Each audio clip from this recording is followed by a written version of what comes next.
안녕하십니까. 향군 안보교수 임유정입니다. 지난 주간에 있었던 국내외 주요 안보 관련 뉴스를 국내, 미국, 북한, 주변국 순으로 전해드리겠습니다.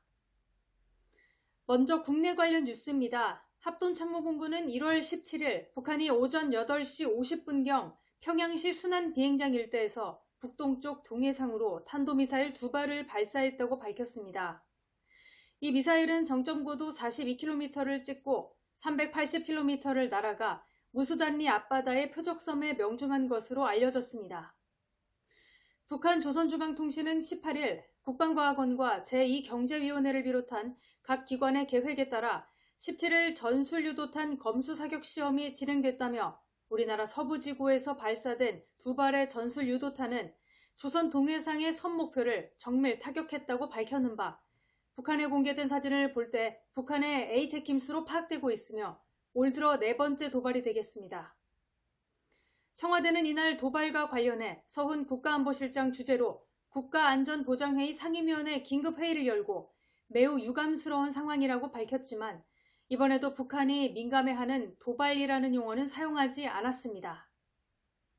합참은 최근 미사일 발사 시험은 비행거리나 고도할 때 발사 방향을 남쪽으로 틀면 평택 미군기지와 각군 본부가 있는 계룡대 지역으로 북한의 다른 장소에서 다른 종류의 미사일로 같은 표적의 시험 발사를 진행하는 것으로 보아 남한의 주요 기지를 동시에 기습 타격하는 훈련을 하는 것으로 분석하고 있습니다. 미국은 지난 12일 중국과 러시아에서 활동 중인 북한인 5명을 독자 제재 대상에 올린 데 이어 이들을 안보리 추가 제재 대상에 올리는 방안을 추진하고 있으며 14일 발사에 대해 안전보장이사회 대북제재 결의 위반이라며 강하게 비난했습니다.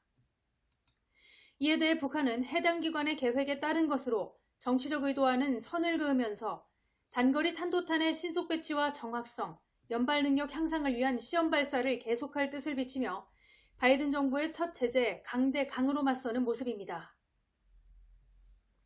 전문가들은 북한이 추가 도발한다면 최근 발사한 KN-24 외에 대남 타격용으로 개발한 탄도미사일 3종 세트 중 하나인 초대형 방사포 KN-25 가능성을 꼽고 있습니다. 미국과 중국이 패권 경쟁 중인 가운데 북한은 우호적인 중국과 국경 개방 등 선대선으로 밀착하면서 바이든 행정부의 강경한 태도에는 강대강으로 맞서며 베이징 올림픽이라는 호재를 활용해 당분간 각종 신무기 시험 발사를 계속하고 2월 4일 베이징 올림픽 개막을 앞두고 잦아들 것으로 보고 있으며 미국과 북한의 대치 국면도 당분간 강대강으로 치달을 것이라는 전망입니다. 한편 1월 15일 문재인 대통령은 1월 15일부터 1월 22일까지 아랍에미리트, 사우디아라비아, 이집트 등 중동 3개국 6박 8일간의 순방길에 올랐습니다. 첫 순방지인 아랍에미리트 연합에서 총리 겸 두바이 군주와 회담하고 약 4조 원에 달하는 한국형 요격미사일 천궁 구매 계약을 체결했으며 18일에서 19일에는 중동 지역의 우리나라 최대 교역국인 사우디아라비아를 방문해 왕세자와 공식 회담 및 한사우디 스마트 혁신 성장 포럼 등을 참석했으며 20일에서 21일에는 이집트를 16년 만에 국빈 방문해 알시사 대통령과 정상회담 행사 후 순방 일정을 마무리 짓고 귀국길에 오를 예정입니다. 다음은 미국 관련 뉴스입니다. 미국은 18일 북한의 최근 미사일 발사와 관련해 유엔 안전보장이사회 회의를 소집했다고 그린필드 주 유엔 미국 대사가 밝혔으며 영국 등 5개 동맹국이 소집에 동참했습니다. 미국은 올해 2번째 미사일 발사 후 안보리 회의 소집을 요구했었으며 지난 10일 유엔 안보리 비공개 회의 직전 동맹 6개국은 공동성명을 통해 미사일 발사를 안보리 규정 위반으로 강력 규탄한 바 있습니다. 주 유엔 미 대사는 인터뷰에서 최근 북한의 미사일 발사를 공격으로 규정하고 북한에 대한 압력을 계속 높여나갈 것이라고 언급했으며 아울러 재무부가 최근에 독자 제재 대상에 올린 북한 국적 인사 등 7명과 러시아 기업 한 곳에 대해 안보리 제재 대상에도 추가할 것을 요청했다고 밝혔습니다. 미국의 안보리 이사회 회의 소집 요청에 따라 20일 비공개로 회의가 열렸으며 다만 제재 대상 추가 지정은 대북제재위원회 차원의 절차여서 안보리 회의와는 별도로 진행되는 것으로 전해지고 있습니다. 전문가들은 최근 안보리 결의에 위반하는 북한의 미사일 고도화가 계속되고 미국 주도 안보리 차원의 대북 제재가 중국과 러시아의 비협조로 성사 여부는 불투명하나 안보리 차원의 대북 제재와 미국 독자 제재를 병행해 대북 압박 수위는 점점 올라갈 것이란 전망입니다. 다음은 북한 관련 뉴스입니다. 북한과 중국이 물자교류 재개를 준비하는 동향이 확인되면서 북한이 경제적 어려움을 타개하기 위해 국경을 개방할지 여부가 주목되고 있습니다. 북한 소식통에 따르면 1월 16일 북중 접경지역인 신의주에서 출발한 화물열차가 오전 중국 랴오닝성 단둥 지역에 도착해 중국산 밀가루와 식용유 등 생활 필수품과 의약품, 기본 화학제품, 중앙기관에서 요청한 물품들을 싣고 이날 중조의교를 통해 북한으로 들어왔다고 전했는 바 북한이 신종 코로나 바이러스 유입 차단을 위해 지난 2020년 1월 국경을 봉쇄한 지 2년여 만입니다. 북한은 지난주 기존의 봉쇄 중심 방역에서 선진국의 백신 도입 등 보건의료 협력으로의 방역을 언급해 코로나19 방역 상황과 경제 회복을 동시에 이루려는 부분적인 북중 국경 개방과 같은 가능성을 시사한 바 있습니다.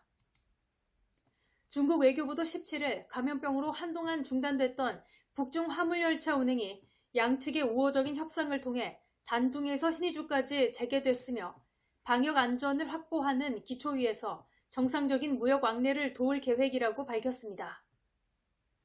전문가들은 2월 김정일과 4월 김일성 생일 등 소위 혁명적 대경사를 앞두고 주민들의 생필품 문제 해결이 매우 시급한 실정이라며 북한의 화물열차 운행 재개는 중국에서 필요한 물자를 확보하기 위해 당분간 매일 이루어질 것으로 보고 있으나 북중 인적, 물적 국경 확대 여부는 북한의 미사일 시험 발사와 코로나 유행이 해소되지 않은 가운데 재개된 만큼 이번 물자 교류가 일시적일지 장기적으로 이루어질지는 상황을 예의주시할 필요가 있다는 신중한 입장입니다.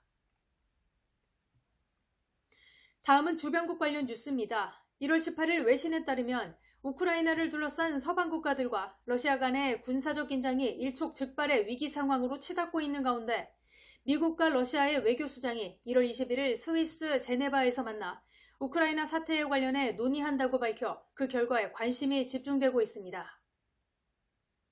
러시아와 미국은 이날 나토를 포함해 3차례 만나 우크라이나 문제를 논의했지만 결론을 내지 못했고 입장 차이만 확인한 것으로 전해졌습니다. 외신들은 현재 우크라이나 국경에 10만 명이 넘는 러시아군이 배치돼 훈련을 강화하고 있으며 18일 친노국가이자 우크라이나 북쪽 국경에 접한 벨라루스에도 추가로 병력과 장비가 속속 집결하는 것이 관측됐다고 전했습니다. 러시아 국방차관은 벨라루스와 외부 위협에 대한 합동 군사훈련을 진행할 예정이라고 발표하며 담판을 앞두고 긴장 강도를 끌어올리고 있는 모양새입니다.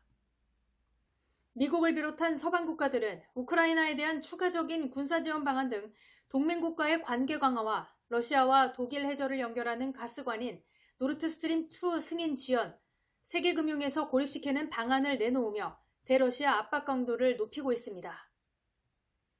바이든 대통령은 19일 취임 1주년 기자회견을 열고 우크라이나 사태와 관련해 러시아가 침공한다면 블라디미르 푸틴 대통령은 이전에 결코 본 적이 없는 제재에 직면할 것이라고 경고했습니다.